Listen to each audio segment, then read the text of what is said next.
Maharashtra assembly इजलास का आज दूसरा और आखिरी दिन है। आज भी ऐवान में हंगामा होने के आसार हैं। इजलास से ठीक पहले बीजेपी अरकान असेंबली ने हुकूमत के खिलाफ एक बार फिर मुजाहरा किया और नारेबाजी की।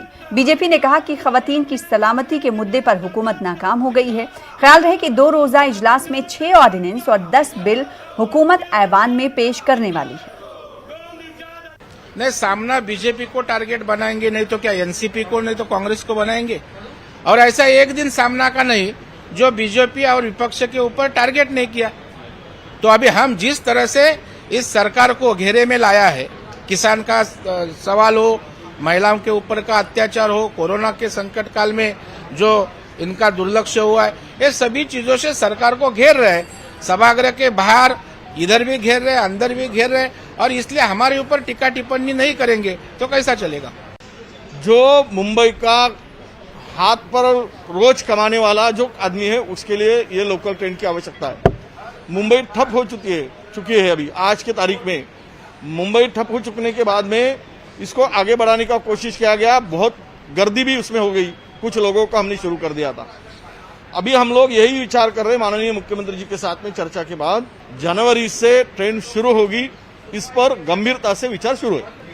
नहीं, देखिए, हमारे नुमाइंदे वसीम इस खबर पर मजीद अपडेट के साथ जुड़ रहे हैं, क्योंकि अब असेंबली में कार्रवाई भी शुरू हो गई होगी। 11 बजे से असेंबली में कार्रवाई शुरू होने की खबर थी। हमारे साथ हमारे नुमाइंदे वसीम अंसारी एक बार फिर से जुड़ चुके हैं। वसीम, असेंबली के बाहर तो हंगामा पार्टियों की तरफ से किया गया, लेकिन असेंबली के अंदर की अगर बात करें तो कार्रवाई में अब तक क्या कुछ देखने को मिला? देखिए, कुछ देर पहले ही कार्रवाई शुरू है, कामकाज शुरू हुआ है। अब जैसे जैसे वक्त बीतेगा वैसे वैसे जो भूमिका है बीजेपी की साफ होती नजर आएगी। उन्होंने पहले ही साफ कर दिया है कि आज का दिन उनके लिए काफी अहम है। जो मुद्दे थे उन मुद्दों पर सरकार चर्चा नहीं कर रही है, जिसकी वजह से उनमें साफ तौर पर नाराजगी जताई थी।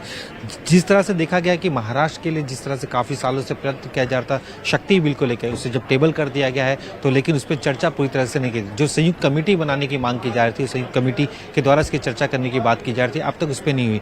वहीं पर सरकार की तरफ से कुछ देर पहले नवाब मलिक जो महाराष्ट्र के मंत्री हैं, उनका साफ तौर पे कहना था कि आज बिल पर चर्चा होगी, लेकिन चर्चा कितनी देर होगी इसे लेकर नाराजगी है। उनका बीजेपी के लोगों का कहना है कि ये जो कानून है महिलाओं के लिए, बच्चों के लिए काफी अहम है। तो ऐसे में जो महिला संगठन से जुड़े लोग हैं, जो एनजीओ से जुड़े लोग हैं, उनसे भी चर्चा करनी चाहिए थी, उनसे राय लेनी चाहिए थी। जो अपोजिशन में जो महिलाएं हैं उनसे राय लेनी चाहिए थी।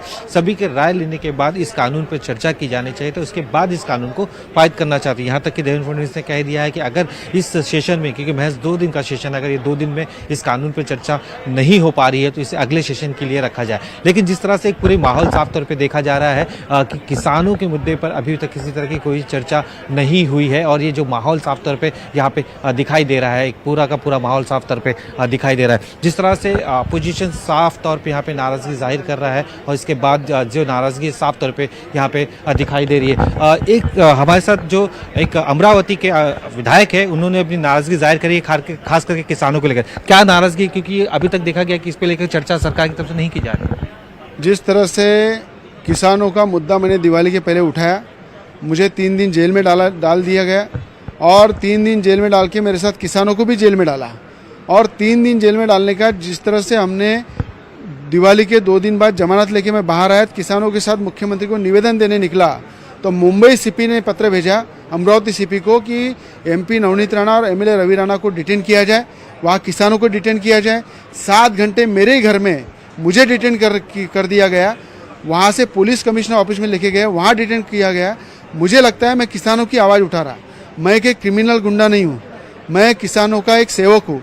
और मेरी आवाज़ उठाने के बाद, किसानों की आवाज़ उठाने के बाद अगर सरकार दबाती है, और आज भी विधानसभा सत्र में कहीं भी किसानों का उल्लेख नहीं है, किसानों पे कोई चर्चा नहीं है।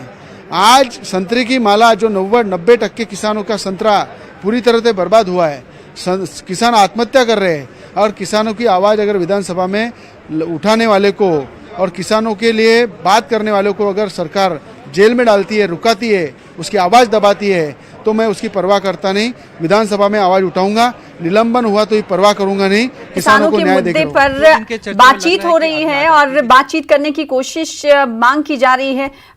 अपोजिशन पार्टी जो कि बीजेपी है, क्योंकि महाविकास अघाड़ी की वहां पर सरकार है, और दूसरी तरफ अगर दिल्ली की हम बात करेंगे